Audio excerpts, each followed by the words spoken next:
Salut à tous, Astana, épisode 15, oui, parce qu'en fait, cette histoire va continuer. C'est maintenant, c'est tout de suite, avec un épisode, vous allez voir, au final, où il y a beaucoup de choses à dire. J'ai passé beaucoup de temps à le préparer. Allez, déjà la première chose. Pourquoi est-ce qu'on continue, parce qu'au final, il y avait une discussion, et ça a abouti sur un vote. J'ai rajouté aussi mon avis à moi. C'est pas celui-là qui a été décisif. La majorité veut continuer Astana.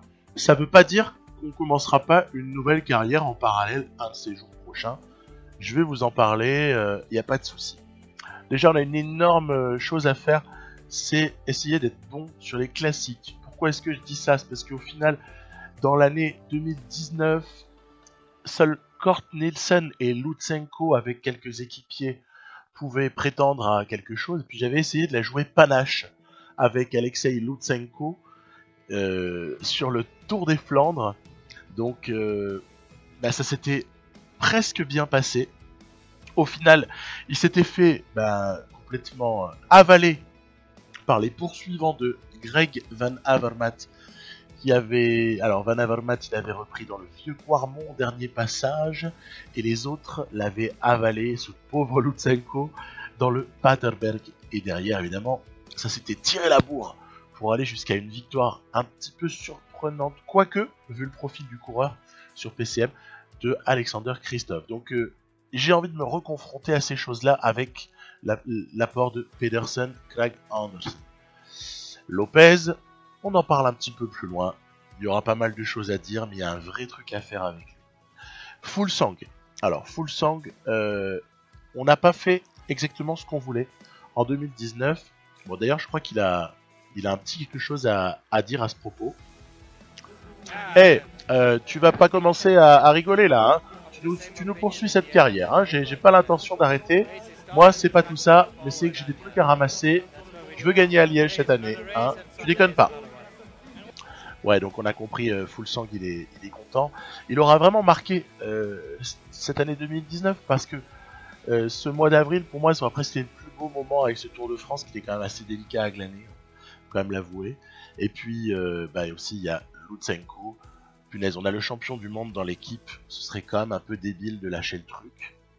Et donc, pour réévoquer Lutsenko, on était resté sur un joli enchaînement, puisque il s'impose au terme d'une course où c'était loin d'être gagné sur les championnats du monde d'Harrogate, avec un temps beaucoup plus clément, il y avait du soleil ce jour-là, et un final surtout avec un Kwiatkowski qui a failli nous damer le pion. Ça aurait été possible, ça aurait pas été non plus dramatique, mais il se trouve que l'arc-en-ciel il est pour Lutsenko, et en plus, ce dernier a bénéficié d'un scénario, là encore, on a essayé de la jouer au panache avec Jakob Fuglsang pour essayer de gagner de loin dans le Tour de Lombardie en attaquant dans le mur de Sormano, mais allez, faut pas déconner non plus, c'est difficile, c'est difficile d'attaquer de très loin sur le mur de Sormano, donc à partir de là, je me suis dit, bon, ok, il fallait quand même garder une deuxième chance. J'aurais jamais attaqué s'il n'y avait pas eu la solution Lutsenko. En plus, dans la roue d'Alaphilippe, on est toujours très bien. Et puis, au final, qu'est-ce qui va se passer? Tout simplement, une petite faiblesse de l'IA qui va permettre à Lutsenko de s'échapper dans la descente pour un doublé retentissant en cette fin d'année 2019. Alors, c'est pas tout ça, mais au final, on a toujours des problèmes. On a toujours des problèmes avec les mises à jour, parce que elles ont été terribles pour moi. Elles ont été terribles dans le sens où je me suis retrouvé avec tout un tas d'excellents coureurs qui n'avaient plus de contrat. Tout faire à la main, prolonger d'une année en fait, les Alaphilippe, Bardet, etc., Roglic. C'est gonflant. Et ça, c'était vraiment l'effet cumulé de deux mises à jour, la 1.0.5.3 et la 0.4, qui avait suivi pendant que j'étais en vacances. J'étais pas là à ce moment-là, j'étais connecté à distance, j'avais vu à quel point ça avait foutu le Bronx dans ma partie. Je sentais que ça allait gâcher beaucoup de choses. C'était le cas. C'était au mois d'août, pour ceux qui se demandent. C'était au mois d'août, et ça a impacté à tel point que je me suis retrouvé avec plein de coureurs. En fait, après l'opération que je viens de montrer, je l'ai répété, de sorte que plus aucun bon coureur n'est pas d'équipe. Petit bilan, à l'aide du fameux PCM Career Explorer dont je parlerai un petit peu à la fin de l'épisode. C'est plus clair comme ça, hein, honnêtement. Puis ça nous renvoie aussi à une petite question. Est-ce qu'on a trop dominé en 2019? Donc, le Sava l'emporte légèrement sur le trop dominé. Ça me fait marrer. Bah oui, trop dominé. Je savais bien qu'il y aurait des gens qui voteraient pour trop dominer. C'est un peu trop. Et en même temps, faut que je fasse quoi? Je fasse exprès de perdre à des moments. Et je vous assure que j'ai essayé. Hein. Quand je vais pas en Suisse, quand je vais pas sur le Dauphiné, quand je ne fais pas tout ce qu'il faut pour gagner Paris-Nice, c'est quelque part, tout ça est un petit peu calculé. Hein.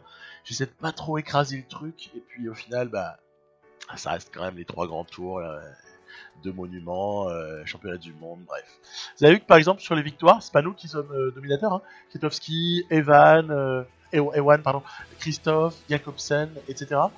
On n'est pas en situation de Mathieu Van Der Poel-isation de la partie, hein, donc non. Après pour moi, quand il s'agit de voter pour le coureur de l'année, très clairement, c'est pour ça que je vous ai montré des classements avant et des bilans. Pour moi, Fuglsang, il doit être coureur de l'année parce que le Tour de France, pour moi, ça a plus de valeur vu la concurrence. Ça a plus de valeur le Tour de France que le doublé Giro-Vuelta. Surtout que dans Giro-Vuelta, on peut presque retirer la Vuelta, puisqu'elle a été acquise peut-être un petit peu plus facilement. Il manque le Giro qui est une vraie perf de Lopez. Donc pour moi, Fuglsang. On verra le résultat un peu plus loin. Résultat des indices, tout va bien. Rien d'aberrant, hein. Rien de vraiment scandaleux. Ça se maintient en World Tour de part et d'autre. Très bien. Ensuite, on faudra remplacer Katusha, je m'en occuperai à un autre moment. On accueille nos nouveaux coureurs avec toujours ce moment un petit peu fastidieux. J'ai nommé l'attribution d'un entraînement pour chacun, ainsi que d'un préparateur, d'un entraîneur pour chaque coureur. Alors, vous avez vu, j'ai fait du montage, hein, je n'allais pas vous infliger en temps réel tout ça, mais c'est un truc qui est important et qui prend pas mal de temps. De toute façon, c'est une somme de choses qui prennent du temps, hein, globalement, quand on change de saison. Parce qu'il y a aussi l'installation des variants, dont je parle pas ici, mais que j'évoquerai à la fin. Bon, bref. Le résultat, qui est-ce qui est coureur de l'année? Eh ben, c'est pas mal. C'est pas mal, ça me plaît bien. 1, Fuglsang. 2, Lopez. Et 3, c'était le Kvyat pour sa magnifique victoire à Liège. Pour moi, Liège, ça reste la plus jolie course de l'année. J'hésite pas à le dire, c'est la plus jolie. Peut-être le fait que j'ai perdu n'y est pas étranger, hein, peut-être l'avouer. Et j'avais trouvé que ce jour-là, il y avait eu des choses exceptionnelles qui a été proposées par l'IA. J'avais adoré le scénario, en fait. Perdre ou gagner, en fait, c'est pas réellement le fin mot de l'histoire. Hein. Et on passe, allez, hein, quand même, au 1er janvier. Bon, alors là, par contre, il y a du boulot parce qu'il faut attribuer les objectifs. C'est vraiment ça l'idée. Quels objectifs pour qui? Alors déjà, ça m'oblige à constituer des sous-groupes à l'intérieur du groupe. Le groupe Astana va se séparer en plusieurs sous-groupes. On a Soren Kragh Andersen qui n'est pas leader, vous savez, au sens des objectifs. Hein.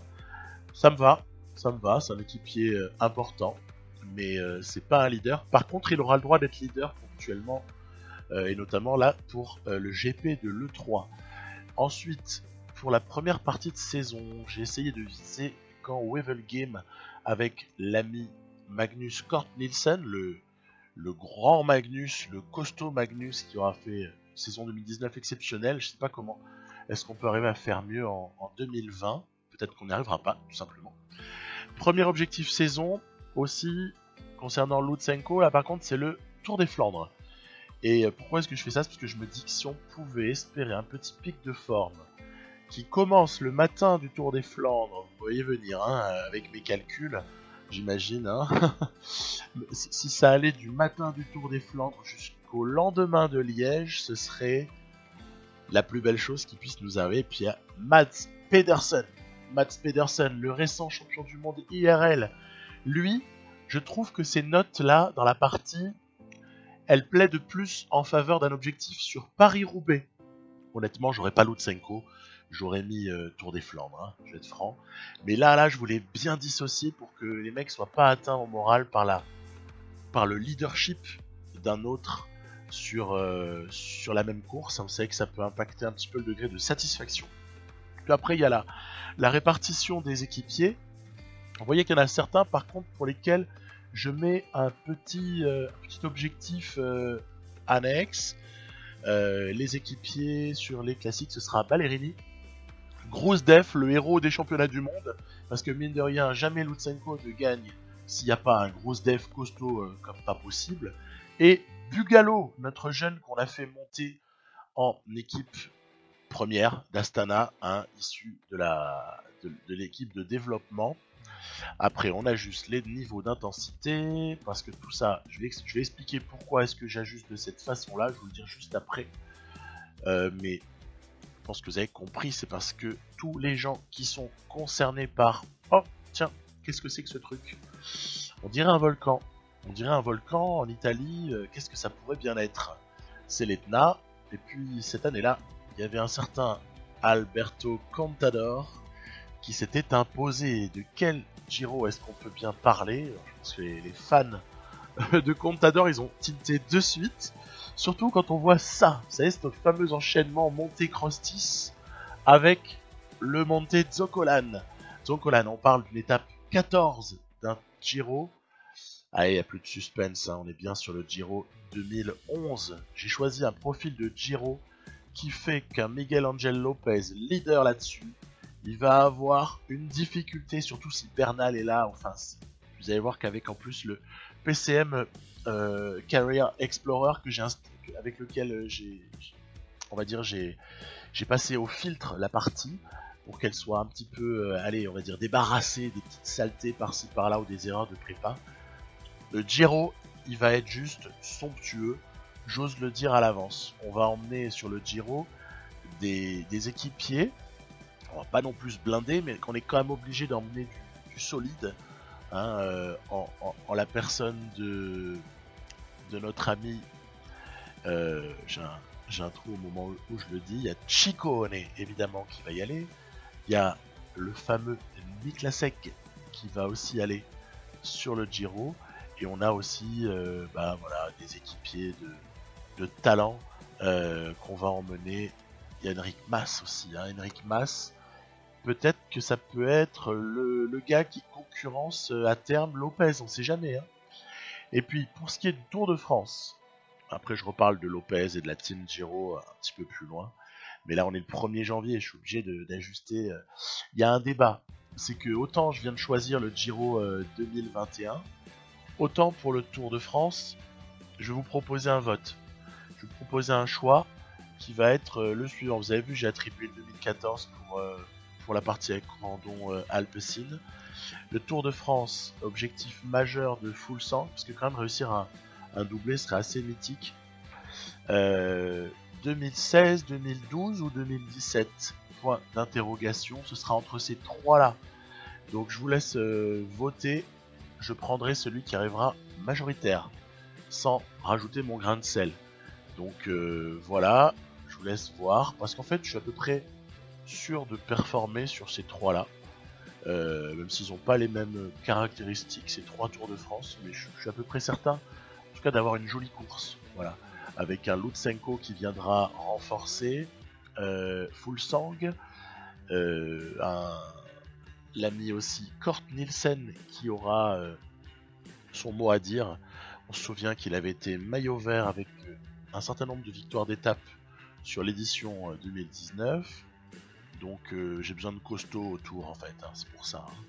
C'est pour ça, j'ai besoin de mecs très très costauds pour entourer Fuglsang. Surtout que si on se retrouve, et c'est souvent le cas sur le Tour de France, avec un contre-la-montre par équipe, eh ben, je peux vous dire une chose, c'est que il va falloir emmener du bon équipier. À quoi est-ce que je pense? Bien évidemment à la présence de Mats Pedersen, de Craig Anderson. Après, pour ce qui est de la montagne, Bilbao me semble précieux. Il avait été tellement précieux sur l'étape du Galibier l'année précédente. Fraile, par sa polyvalence, il peut assurer le lancement des sprints avec Lutsenko pour Kort Nielsen, ce qui empêche d'avoir besoin d'un équipier spécifique ou d'un poisson pilote. Donc c'est une super affaire que la présence de Fraile. Et Cataldo venant compléter le tout pour sa valeur aussi en contre-la-montre. Parce que je crois qu'on a peut-être les moyens de taper un très très grand coup sur contre-la-montre par équipe, suivant le profil qui est choisi, bien évidemment. Mais voilà, hein, j'ai tenu en cette année à renforcer l'équipe de manière assez conséquente sur contre-la-montre. Bah, c'est aussi dans le but d'essayer de faire quelque chose d'assez joli sur ce Tour de France. Vous savez, je replace un peu mes gars en haut, en bas. Je mets en haut de liste ceux qui seront concernés par le Tour de France. Après, je basculerai tout en bas de la colonne de gauche. Je basculerai tous ceux qui sont concernés par le Giro. Et puis voilà, il y a l'idée après d'assurer la question pour Miguel Angel Lopez au niveau de la planification. Parce qu'en fait, c'est un peu compliqué. Il faut avoir un premier pic très rapidement déclenché pour qu'il se termine pas trop tard et pour pouvoir ensuite démarrer le travail par rapport à la préparation du Giro. Et en fait, ça implique un truc, c'est pas mal de courses de préparation en fait pour Lopez. Pas mal de courses de préparation avant Paris-Nice pour pouvoir lui permettre d'avoir son pic là-bas, tout en ayant l'objectif, donc un petit point de bonus à chaque fois pour les formes du jour sur Paris-Nice. Et après, par contre, pour ce qui est de la préparation du Giro, oh bah là, c'est un petit peu plus simple. Je pense qu'il va falloir compléter les jours de course avec une grosse dizaine de jours de stage. Et il se trouve qu'il y en a un qui est pas mal du tout à ce niveau-là, c'est le stage à Pinerolo. On se doute bien que beaucoup de choses se joueront, notamment à l'étape 14, mais pas que. Hein. Et ben, le stage de Pinerolo, il comprend 5 étapes, je crois, quelque chose comme 13, 14, 15, 16, enfin, voilà, il y a plusieurs étapes qui sont concernées, ce qui permet d'avoir, voilà, un bon petit Giro en perspective pour Lopez. Après, pour Kort Nielsen et Pedersen et Kragh Andersen, ce sera peut-être un petit peu plus facile à préparer, toujours les mêmes principes. Eux, il faut qu'ils aient des déclenchements de pics de forme sur la même période, les trois, c'est-à-dire la période, on va dire, flandrienne, voilà, tout simplement. Si leur pic, il s'achève le lendemain de Paris-Roubaix, il n'y a aucun souci. Par contre, je leur ai pas mis les mêmes objectifs, comme je vous l'avais montré précédemment. Objectifs décalés, mais pics de forme relativement identiques souhaités. Donc ça veut dire que si par exemple Kort Nielsen il a son objectif qui est positionné à Gand-Wevelgem, et par contre Mads Pedersen il a son objectif à Paris-Roubaix, ça veut dire qu'en fait il faut plus de courses pour Pedersen avant que pour Kort Nielsen. Voilà, c'est un peu compliqué parfois, je m'y perds et puis en plus des fois je fais les choses et puis après je les commente bien plus tard. Lutsenko, c'est un vrai sujet parce que on a vraiment moyen de faire très très fort avec Lutsenko sur cette année 2020. Il a un petit peu progressé dans des endroits, dans des zones qui font de lui non plus un très bon coureur mais un excellent coureur. Et ouais, à tel point que je me demande même si je doublerai pas Tour de France, Vuelta avec lui. Mais vraiment ce qu'on va ce qu'on va viser. Alors que vous voyez que je me prends la tête avec des 3/7 et tout là en ce qui concerne la lecture de la courbe de forme de préparation. Puisque quand en 7 jours vous avez 3% de progression, c'est-à-dire que vous en avez 3/7 par jour, du coup je suis obligé de faire des petits calculs pour savoir à quel moment est-ce qu'on passe au-dessus de 95, parce que vous savez il y a le seuil là, j'ai déjà parlé de ça dans une vidéo qui était dédiée à la préparation et l'obtention des pics de forme. Ça veut dire qu'en gros il va y avoir 2 barèmes, tout ce qui est antérieur au 23 février et tout ce qui est postérieur au 24 février. Et c'est comme ça qu'en fait après on peut répartir nos courses pour savoir à quel moment est-ce qu'il faut plutôt situer des jours de course. Est-ce qu'il vaut mieux les situer avant, c'est-à-dire lorsque les jours d'entraînement sont valorisés à 1,2 points par jour, ou est-ce qu'il vaut mieux les situer après? Bah en fait, réponse un petit panaché des deux, hein. Et quand on fait ce que je propose là, en fait c'est important de calculer un tout petit peu pour avoir un ordre de grandeur, parce que si on a un total après Tirreno qui est à 78,7, est-ce que c'est suffisant ou pas pour déclencher au bon moment? Et quel est le bon moment? Ce serait vraiment le Tour des Flandres, parce qu'avec Lutsenko je me moque de pouvoir être sous pic au GP de l'E3 ou même à Gand-Wevelgem, ça m'est complètement égal. Je préfère largement avoir un pic de forme. Pour lui c'est important en fait de cibler, qu'il soit entre Tour de Flandre et Liège. Et vous voyez que par exemple là, sur cette première approche, j'ai prévu un petit peu trop de jours de course. Et donc si on en a prévu un petit peu trop, il faut en enlever. Voilà, donc c'est ce que je m'apprête à faire. C'est-à-dire qu'il va falloir supprimer les 6 jours de course d'Oman qui vont à peu près équivaloir aux 6 jours là pour le pour approcher le Tour des Flandres, puisque je vais le reposer. Et puis si je vois qu'au dernier moment il manque un petit quelque chose, et bien il ira sur Dwarflanderen. Hein. Donc voilà, c'est un peu des calculs d'apothicaire, c'est le moment dans la vidéo qui est un peu technique, mais en même temps, soit on fait ça, soit on accepte un petit peu que ça se fasse au petit bonheur la chance.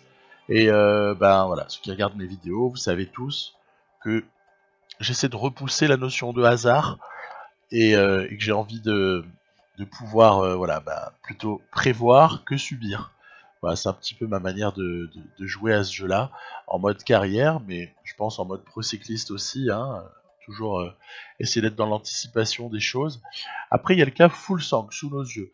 Fuglsang, honnêtement, ce serait sympa d'arriver à lui faire obtenir Liège-Bastogne-Liège, mais c'est un vrai défi, parce que avec sa faible accélération et les qualités des coureurs qui sont les principaux concurrents, je nommais Alaphilippe, Kwiatkowski notamment, il serait beaucoup plus facile d'essayer de gagner à Liège avec Lutsenko qu'avec Fuglsang. Mais je vais quand même essayer de le faire avec Fuglsang.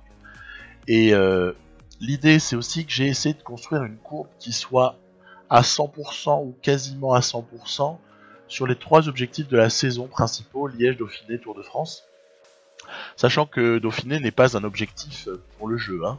C'est juste un objectif pour moi. Donc c'est pour ça que je m'arrange pour que les courbes soient hautes à certains moments et peut-être un petit peu plus basses à d'autres moments, mais l'essentiel étant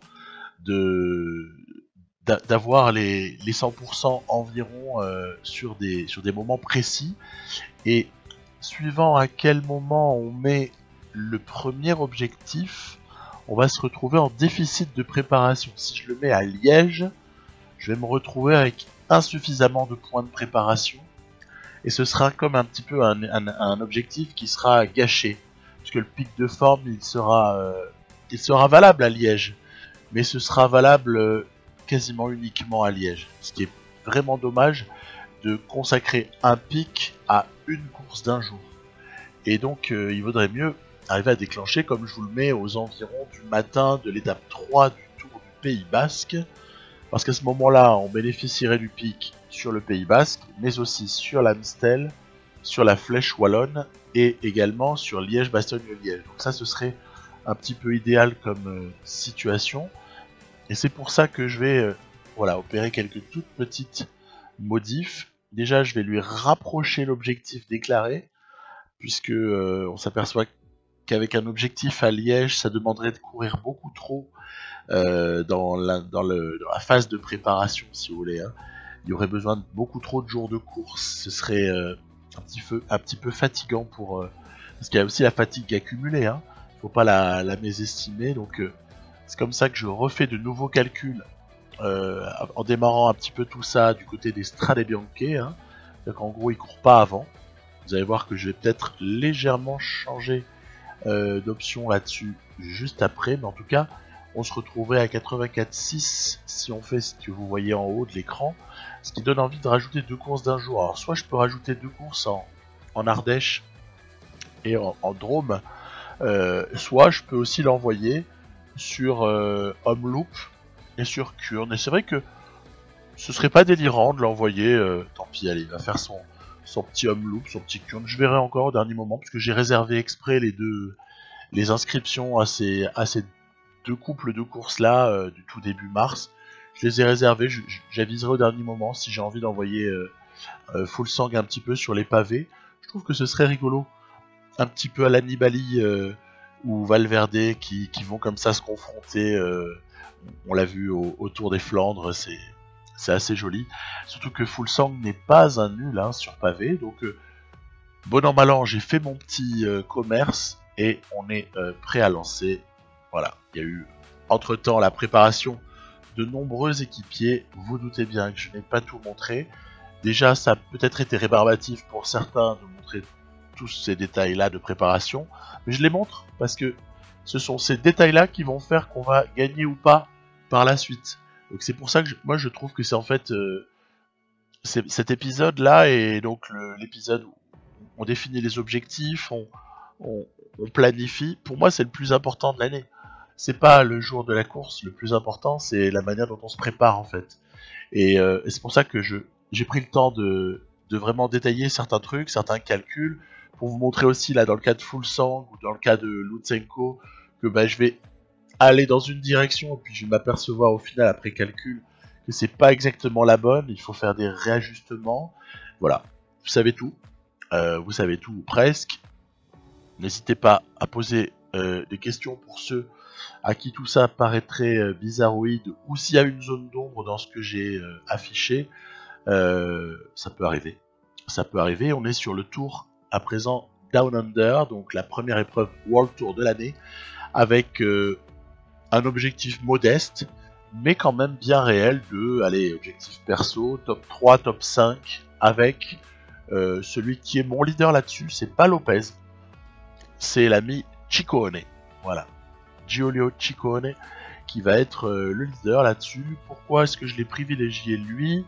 Tout simplement parce qu'il me paraît être un légèrement meilleur puncher que ne peut l'être Miguel Angel Lopez. Par ailleurs, je ne voulais pas, là Lopez est pris sur une cassure, il va revenir, il n'y a pas de problème. Je ne voulais surtout pas ajouter des jours de course à Fuglsang ou à Lutsenko qui sont de toute façon très très loin de leur, on va dire, pourcentage de forme, préparation optimale, alors que les mecs que j'ai alignés là sont déjà beaucoup mieux préparés, et pour cause, puisqu'ils visent des objectifs de début de saison, avant d'aller sur le Giro pour la totalité des 7 que j'ai alignés là sur Down Under. C'est comme ça qu'on va donc demander à Lopez de travailler pour Ciccone, pour essayer d'aller faire quelque chose sur cette fin d'étape qui est, on va dire, plutôt favorable, parce qu'en fait on a comme ça on va dire un raidillon qui précède une descente vers la ligne d'arrivée, et donc je me dis qu'il y a peut-être quelque chose à faire sur ce type de truc, de parcours. Ça va arriver, Ciccone va s'imposer en solitaire. Maintenant toute la question, même si on a quasiment la réponse en posant la question, est-ce qu'un écart va nous être comptabilisé ? Eh bien non, c'est normal, on a l'habitude. Étape de plaine, arrivée en descente, écart non comptabilisé. Par contre là, étape classée vallon. Peut-être que sur une étape classée vallon, on peut avoir une comptabilisation du temps qui est différente. Ouais, mais seulement il va falloir échapper une deuxième fois à la surveillance de Kwiatkowski, Alaphilippe et consorts. C'est pas forcément évident.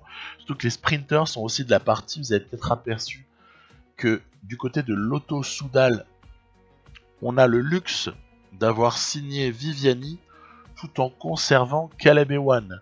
C'est presque beaucoup trop d'avoir les deux dans la même équipe. Du coup, il y a Viviani qui joue au poisson pilote pour Caleb Ewan. Là, j'aime pas quand ça se passe de cette manière-là, parce que c'est quand même n'importe quoi, faut quand même le dire. En même temps, bon, c'était compliqué déjà de trouver un contrat pour chacun. C'est pas de mon fait, hein, mais voilà. C'est un peu embarrassant. Après, je peux pas commencer à changer les mecs d'équipe là à ce stade-là. Vous voyez, il y a Alexis Goujard et Michael Cherel, là, des rescapés de l'échappée du jour, qui vont s'imposer devant un Kwiatkowski 3ème qui prend la petite bonification, Ciccone 4ème. Ok, ça commence à se clarifier au classement. On voit bien que ça va se jouer entre Kwiatkowski et, on va dire, le meilleur d'entre nous, c'est-à-dire Ciccone ou Lopez. Je suis prêt à sacrifier l'un des deux pour permettre à l'autre de passer devant. On verra bien lors de l'étape 6, qui est un véritable juge de paix de ce Tour Down Under version 2019, si je ne m'abuse. Donc je l'ai pas changé celui-là, alors que pour d'autres courses, je vous montrerai, j'ai trouvé des profils intéressants. J'ai déjà parlé du Giro et du Tour de France, mais j'ai aussi déjà fait mon petit planning. Là, j'ai déjà tout modifié pour Paris-Nice, pour Tirreno, pour essayer d'avoir des courses palpitantes. Je vous ferai découvrir ça au fur et à mesure. C'est peut-être pas nécessaire de l'annoncer tout d'un bloc, sinon il y a beaucoup trop d'infos. Donc Kwiatkowski toujours leader avant l'étape 6. Et c'est là, évidemment, c'est là que tout va se jouer et c'est là qu'il y a tout le sel de ce Tour Down Under. C'est sur cette étape 6, bien évidemment. Alors on est là à monter vers Willonga Hill. Première montée, premier passage. On ne se fusille surtout pas sur un premier passage, mais par contre, on essaie de rester bien caché tout en étant aux avant-postes ou pas très très loin des avant-postes. Et arrive la montée finale. Alors c'est vrai que il faut faire un choix. Ben, le choix, je l'ai fait. Je restais fidèle à ce que j'avais dit à la base. On va demander à notre Danois Niklas Egg de travailler avec Lopez dans la roue, avec Ciccone emmené par Lopez ensuite. Voilà, c'est sous nos yeux. Lopez qui va fournir un vrai bel effort. Et on voit quand même que ça revient. Ça revient, il y a notamment Adam Yates du côté de Mickelton Scott qui va nous déposer. Il avait plus de jump. Kwiatkowski, par rapport auquel, allez, on arrive à sauver les bonifs. 2 et 3. Rui Costa, Roglic, Alaphilippe. Il y avait du monde quand même. Il y avait du monde, Nibali. Mais probablement pas au top. Tous ces illustres coureurs là qu'on vient de voir en 6ème, 7ème position, etc. Et à ma grande surprise, ça mérite un éclaircissement. On va le donner juste après. Victoire finale de Kwiatkowski avec le même temps que Ciccone. Voilà, c'est un peu décevant quelque part, mais en même temps, ouais, c'est partie du jeu. Donc tout ça s'est joué sur les bonifs, et ça s'est aussi joué pas seulement sur les bonifs, mais sur les places. C'est-à-dire que Ciccone a fait 43-12, premier, 4ème, 20ème, 2ème, quand Kwiatkowski a été peut-être plus régulier. Et moi, je pensais naïvement que la victoire d'étape permettrait d'être classé devant Kwiatkowski. En fait, j'en étais assez convaincu. Eh bien non. Eh bien non. Donc ça n'a pas été le cas. Voilà. C'était la régularité qui a payé. Victoire de Michał Kwiatkowski sur donc ce Tour Down Under, et on prend une 2ème place, loin d'être honteuse.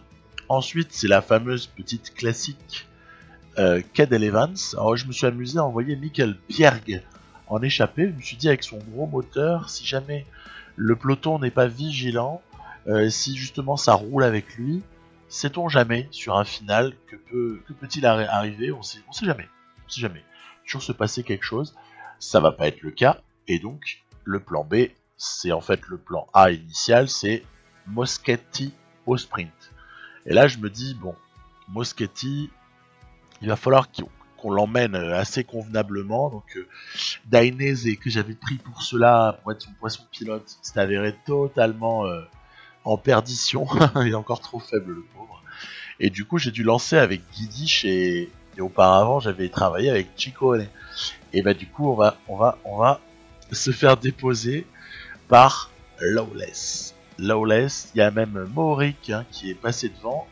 On a vu qu'il y a Luka Mesgek qui était aussi pas loin de passer. Donc Moschetti 3ème avec encore une fois une très grande importance sur notre physique. Petit jeu de mots avec Lawless, là ça m'a amusé de subir la loi du sans-loi. Ok, très bien, très belle victoire pour Ineos, encore une fois. 3ème, moi je suis pas triste, c'est quand même assez cool. On fait déjà du podium, c'est pas mal. Et voilà pour ceci. 2ème consultation, je vous ai demandé, c'est pas une consultation, c'est une consultation. Je vous ai demandé par rapport au Tour de France tout à l'heure de voter entre 3. Et là je vais vous demander de voter entre 2. Alors je prends le Kazakhstan avec lequel on a déjà gagné, ou est-ce que cette fois-ci je prendrai le Danemark? Et pour répondre, vous avez besoin ou pas de savoir quel est le parcours. Il se trouve que ce qui est arrivé, c'est Florence. Et oui, le parcours des championnats du monde de Florence. Il est super rigolo, hein, celui-là. Donc voilà, j'attendrai les votes. Et dès que j'aurai une centaine ou 70, 80 votes, j'irai entamer la suite en choisissant la bonne équipe nationale. Donc voilà, ce sera la suite. Et puis, on s'occupera du début de saison. J'espère avancer un petit peu et pouvoir arriver jusqu'à Paris-Nice très largement, voire même le dépasser. On verra un petit peu comment est-ce qu'on avance. Voilà, je vous dis à plus. Bye bye, rendez-vous épisode 16. Salut.